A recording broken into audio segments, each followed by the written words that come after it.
¿Cuántos pedófilos has atrapado? 288. ¿Cuántos niños has encontrado?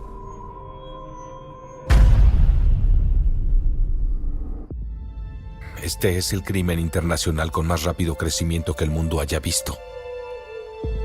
Ya ha sobrepasado el tráfico ilegal de armas y pronto sobrepasará el tráfico de drogas. Porque solo se puede vender una bolsa de cocaína una vez. Pero un niño, de 5 a 10 veces al día. Los niños de Dios no están a la venta.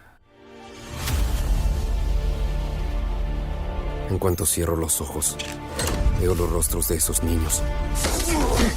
¿Cuántos pedófilos has atrapado? 288. ¿Cuántos niños has encontrado? Timoteo, tú rescatas niños, ¿verdad? Quizá puedas ayudarme a encontrarla. Te lo prometo.